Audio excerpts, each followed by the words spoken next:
Portugal on 4. Iran and Spain, a huge match later on. If Iran win that, well, that would put them through to the next round of the competition, but a lot of football to be played before they can start thinking about that. We will have analysis from Richard and Michael after this. He's now the top-scoring European player of all time. That goal today brings him ahead of Puskás.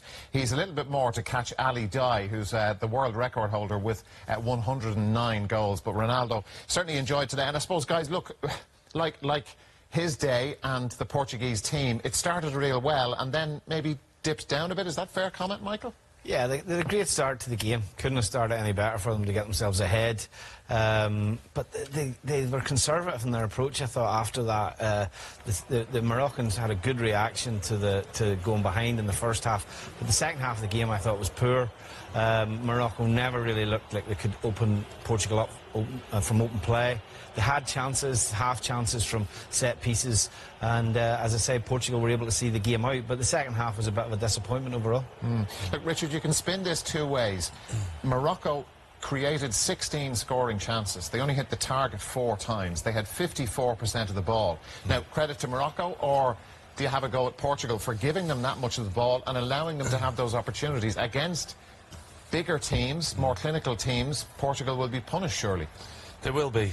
Morocco aren't a creative team at all. You know, they've had the 2 games now, not managed to get a goal. So Portugal have a lot of work to do defensively. I think as a team, they don't seem to be organised at all. They drop too deep. They push up at the wrong times, and it doesn't look like it's organised correctly at the moment. But you've seen most of the corners that were coming in today. It was Ronaldo who was heading them away, the near post. So if he has to do all the jobs, then that'll be, I think, even too much for him. Could go on goal as well, I suppose. Some very emotional shots for Morocco. Like that is, look, you have the 2 games that their coach had a huge job to lift them. The manner in which they lost the game against Iran just sort of set the tone for today. They huffed and they puffed, but it just wasn't going to happen. Exactly, and you know, when you look at it from their point of view, they've gone out of the tournament to an OG in a corner. They've conceded from a corner.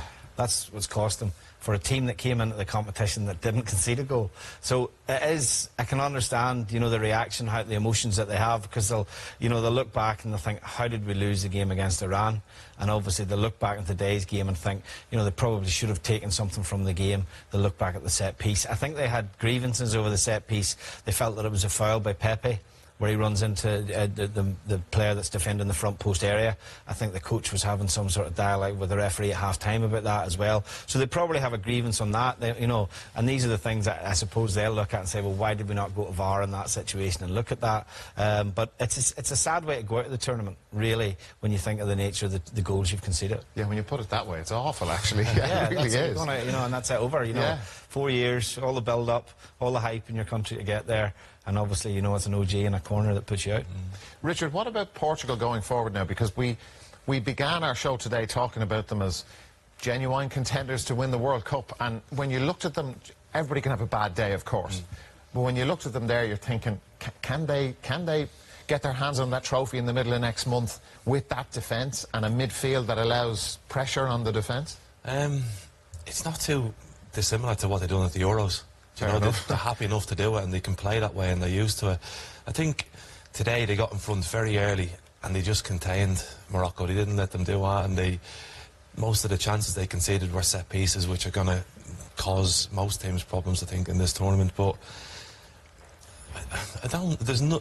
he's the magic man in the whole thing. You know, without him it doesn't work, whatever. But he seems to have the rest of the team working for him, and that's why they can succeed, I think. I'm sure, I suppose, Michael, why wouldn't they, considering the player he is? Yeah, I mean, I think, like, it was interesting today, the young lad Guedes that played alongside him, like, he almost looks intimidated playing with him, to be honest, you know. But Portugal will have to be better. I think it's very difficult in any of these tournaments, like, to pick a team that you say they can win it. You know, we haven't seen a team yet that you would say they're the team to beat. This tournament we've had some surprise results. The Germany result, for example, the Brazil result. You know, two of the most heavily favoured teams. But at this minute in time, I think for a lot of the teams, it's about just getting to the next phase of the tournament by whatever means possible, and I think that's the result of, you know, some of the games have you know, reflected that. Yeah, we're going to have a look at Ronaldo's day, and there's some magic stuff in this, and there's some not so magic stuff, and I suppose little bits and pieces, lads, you can describe this when we see it, that kind of things that drive people mad about Ronaldo. Just explain. Yeah, well, this is the goal. Great cross in from Coutinho. And look, it's the desire to go and attack the ball. He's very brave. You know, he's putting his head in where people are putting their boots, and you know, that determination to get there is probably what sets him apart. We've talked about his physical strength, his tactical ability, but his mental strength's phenomenal as well. Yeah, he takes a lot of kicks, and this is the side that upsets people. He's gone into that diving header like he didn't have a care in the world. A little tap on the foot, and it's just a roll after roll after roll. And he is obviously targeted, and he knows if he can get free kicks in certain areas, he's going down. And it's just the extra tumble each time. You don't need it. You don't understand it. And then, yeah, we go back to his free kick. And yeah, like, I mean, this one here, you expect him to do better. It's maybe a wee bit close for him.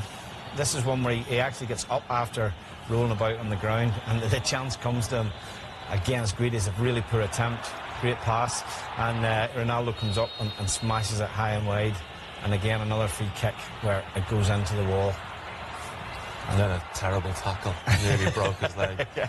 But, that's the thing, it's like, we love him for what he does with the football, but it's the things like this, trying to get people sent off. You're supposed to be playing the same game and against people that you should respect, and he just thinks it's all for him. I mean, there's a slight touch, but... There's contact there, though, guys. Yeah, but not to throw his arms in the air. There's contact yeah, there is contact, but you cannot say that the contact justifies the means and how he's gone down. The reaction is thing, and we talked about it with Pepe as well, didn't we? The reaction of Pepe at times, it's something that really it puts you off the Portuguese team. I think a little bit, you know. I mean, I think they're worse for it than, say, other European teams, to be honest. Yeah, but I suppose, look, everywhere this match is being watched in the world today, and there's a lot of places,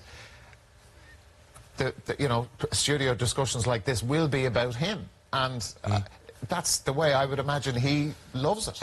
Yeah, we were talking while the game was on and saying about, it's like everyone's being brought to Russia to play the World Cup just for him, so he can go and win it and he can go and have a celebration and then be happy, because I don't think he sees that another than himself, and everyone else around him is just little pawns playing his game. Well, he will say, and every Portuguese fan will say, well, how bad? Totally, yeah, exactly. You know, as I say, they're looking at the opening two games. They've played Spain, they've played Morocco. They look at Iran as an easier game, and as the easiest game on paper. So they've got 4 points. They're in a great position. And as I say, I think they'll believe that they'll get better as the tournament progresses. Yeah. Morocco, and we mentioned the numbers with the chances that they had, Richard, and there were many of them. And belief, they didn't have that belief deep down that they were going to score. No, and it was similar to the first game. They had lots of chances in possession, but they don't get enough men in the box with enough conviction. They're all in there, they're stood there waiting. There's no... Yeah, there's nothing to it, you know what I mean? It's not a lot of movement. And yeah. This is typical of a lot of the chances. It's a great save here, Patricio. I think actually it comes off Ronaldo in the end, to be honest. It's a tiny, tiny flick. I think it eventually, last touch possibly off Ronaldo. Patricio makes a great save, to be honest. And that was probably the closest they came to scoring. But this was their best chances, was set pieces, trying to get the ball in, but they'd go from a good ball in to a bad ball in. It was just the inconsistency was all over the place, and they should have done better really with the header there. Look, they're all they're all free kicks. A lot of them are second frees. Portugal were poor. There was a lot of this from Portugal where they weren't clearing it. They're hitting first man. You know, for example, we saw one where Pepe kneed it onto his hand and could have, you know, they didn't defend the wide free kicks particularly well, Portugal, at all, and that's what created the chances for Morocco. It's something they look back on and say, well, look, you know, against better opposition, if they do that, better opposition, you would expect to take more of those opportunities. I think when you watch Portugal defend them, they drop deep because they're not watching the ball, they're just watching the players trying to block them, and so often then the ball hits them and drops down, and then they have to react to the second ball. You don't have someone who'll just go and head that forced ball away, apart from possibly Ronaldo. Like the dangers and the risks that they're taking. Now maybe they won't defend like that in the next game, in the last 16 if they get there, all that sort of thing, you know, but you're just inviting problems for yourself, surely. Massively, yeah.